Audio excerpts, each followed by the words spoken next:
Welcome to the third and final episode in a Legendarium series about the Norman invasion of Ireland. In part 3, we will talk about how Richard de Clare, better known as Strongbow, consolidated his control over an Irish kingdom. Yet to keep his power, he had to pay homage to his old master, Henry II of England. In the last two episodes, we talked about how the deposed King Dermot MacMurrough recruited an army of Norman knights to regain the throne of Leinster.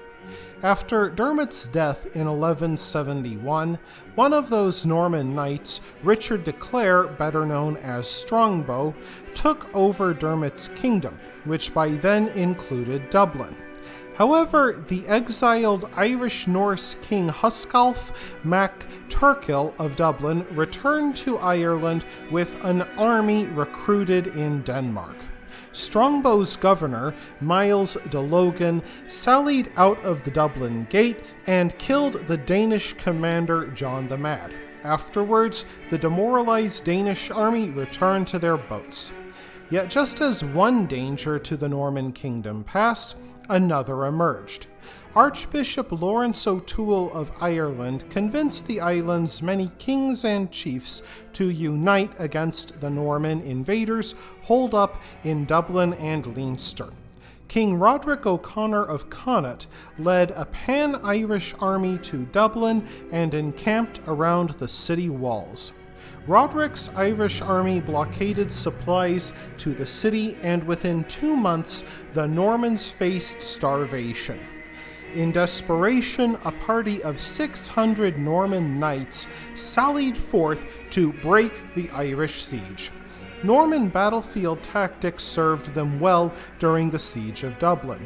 Their horsemanship was such that they could stop on a dime, have their horses kick and bite their enemies, and even wheel around for feigned retreats.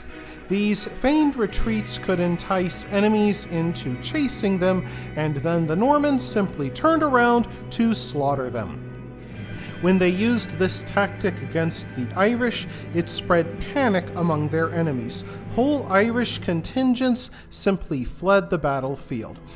King Roderick happened to be in his bath during the battle and had to flee while half-clothed. The garrison then returned to the city with enough loot to feed them for about a year. Yet before more fighting could begin between the Normans and Irish, King Henry II of England, who feared that Strongbow would become a threat to him, landed at Waterford with an army of 10,000 men. King Henry II marched through southern and eastern Ireland. Upon seeing the size of his army, the kings of Desmond, Wexford, and Limerick paid him homage and recognized King Henry as their liege lord. King Henry II spent Christmas in Dublin, where he threw an elaborate feast to dazzle both the Irish chiefs and the Norman warlords. They ate roasted crane and fried chicken, with chicken being the height of conspicuous consumption in medieval feasting, since it meant killing an egg-laying bird for a single meal. They also ate venison pan-fried with onions and leeks, and tarts colored with saffron, a yellow powder that sold for more than gold at the time. After ensuring the loyalty of Strongbow and the Irish chiefs, King Henry II returned to England in 1172.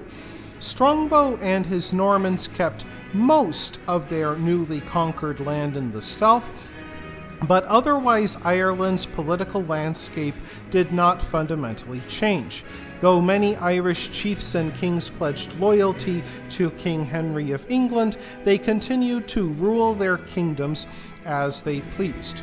Strongbow himself died in 1176 after a series of wars with his Irish neighbors, and his holdings in southeast Ireland reverted to royal control. In generations to come, Norman control consolidated over Ireland's southeastern coast. This would be the beginning of 850 years of English rule in Ireland. And within this new colony, the Normans passed laws that banned intermarriage between Normans and Irish. They came to view the Irish as a backwards, half-clothed people who were strangers to Christianity, despite the fact that Ireland had been Christian before either England or Normandy. That wraps things up for this episode of The Legendarium. I hope you enjoyed it. If you did, press like. If you want to see more, press subscribe. And if you've got anything to say, let me know in the comments section. Thanks again for joining me, and I hope that you have a great rest of the day.